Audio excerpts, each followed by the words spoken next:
If you want to improve your bowling game, especially if you are a young athlete, in this video, I'll reveal to you my best advice from 23 years of experience in the sport of bowling, so that you can become a much better bowler and you can start winning more tournaments, or maybe even your first one. So let's get to it.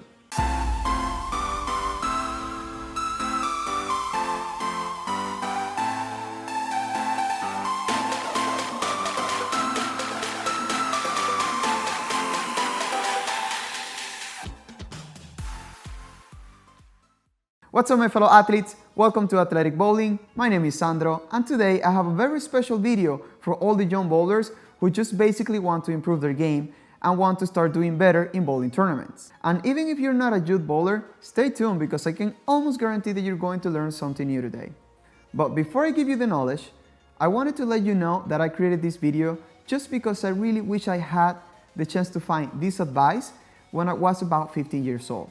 Therefore, I created all of this with just one question in mind. If I could travel back in time 15 years and talk to my younger version, what advice will I give to myself so that I can win every single tournament? Or at least be a much better bowler than I was. And just to clear things out, throughout all the years bowling tournaments and traveling around the world, I have seen a lot of young bowlers doing the same mistakes, which unfortunately don't allow them to bowl as well as they want to. And some of these mistakes are as simple as just having good behavior on the lanes, which brings me to my first lesson. Have fun and be polite to others. More often than not, I actually have encountered situations in which other bowlers just talk about themselves, they complain, and they just brag for whatever reasons without actually doing anything good for their game. Now, if you have never done this, I can almost guarantee that you at least have encountered one time with one other person that does complain a lot to everybody around. So you have to teach yourself that everybody that is bowling around you are also having their own issues. They're also facing the same challenges as you are, and they're bowling at the same level that you are. With that in mind, just don't go around seeking out conversation with other people just to complain about whatever is happening to you. I know it is hard and you just want to yell it out loud and complain. No, God! No, God, please, no! No! Believe me, I have been there too. So, if you feel like complaining, just go to your coach, a close friend, or anybody that's around you and ask if it is okay that you can share whatever is happening to you with them. Then, you can ask for help and you can talk through the process on how to fix whatever the problem it is that you're facing on the lanes at that moment. If you think about it and you stop complaining, now you can focus all of your energy into your game. You can now think of what adjustments you need to make in order for you to start bowling better.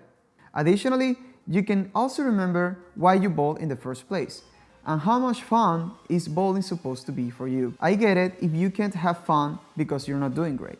I'm also very competitive. But what's the purpose of actually going bowling if we can't have fun even though we're not doing great? The answer is very simple. Enjoy the process, not the results. Which brings me to the second lesson. Focus on your target, not the results. So this one is incredibly important if you want to become a better bowler.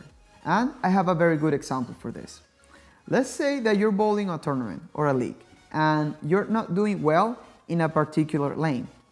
And I come to you and I ask you, hey, what do you hit on your last shot?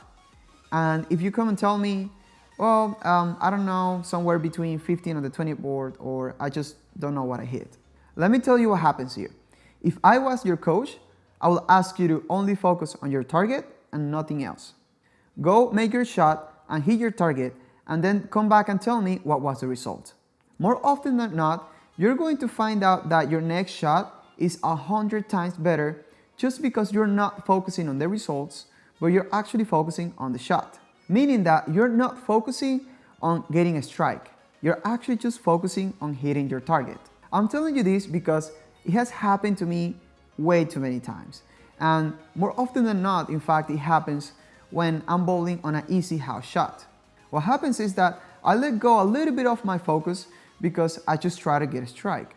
Because I know that the house shot is easy and therefore I should get high scores. But what happens is that I am not looking at a specific board at the arrows. The thing is that I look at a range between 3 to 4 boards at the arrows because I know I have the margin of error. But when we do this, we have a bigger miss area, meaning that when we miss our target by more compared to when we focus on that specific small point, if we don't hit it, we just miss it by a very small distance, and hence we repeat more shots.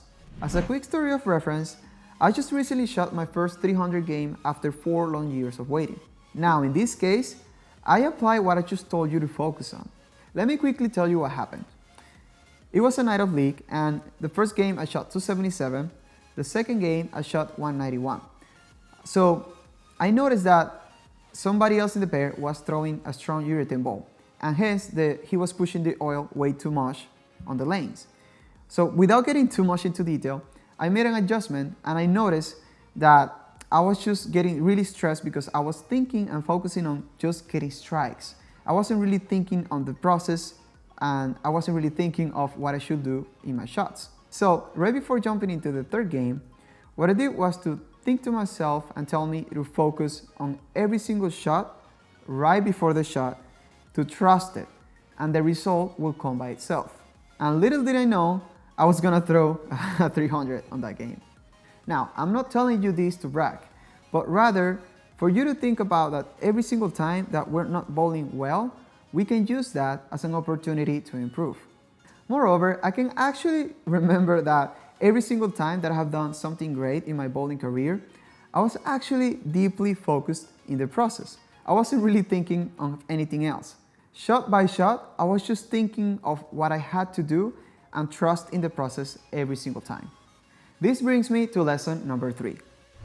Get a strong mental game. This is also a very crucial problem that many bowlers of all ages have. It is true that mental game is very often overlooked and nobody really talks about it. However, if you teach to yourself at a very young age to have the proper mental game, you will start bowling a lot better. Having a strong mental game is more important than having a great physique and having the best bowling balls in the market. You must first win the game in your head so that you can actually win it on the lanes. Moreover, having a strong mental game will teach you and allow you to become more disciplined and do it not only on the lanes but also outside in real life. The mental game is a very big topic. So, to give you a good example of what you should work on for your mental game, it is the self-talk. Let me share a quick story with you. A few days ago, I was bowling league and a bowler from the opposite team was telling to himself all kind of crazy and stupid things, really bad things to himself, even though he had just shot 260 on his previous game. He kept on telling to himself all kinds of negative stuff, and he was telling to himself that he sucks, and he did it for a while, even though he only had missed a few times on that game. And as you can probably guess, he didn't end up doing so well on that game. So, what kind of self-talk can you practice? This is the fun part, because now you can come up with anything you want that applies to you. Just remember that you can be Thor, and your mind is the rocket you need to become a better bowler. I can't do this. Come here. No, I think I'm having a panic attack. Come here. Yeah, Right here. this is bad. So, what we want to create is our own power phrase. Let me give you a quick example. You can tell to yourself, I can do this, I have done this before, and I can do it again. This can become your power phrase, something that you can remember very easily all the time, and something that is very unique to you and your game.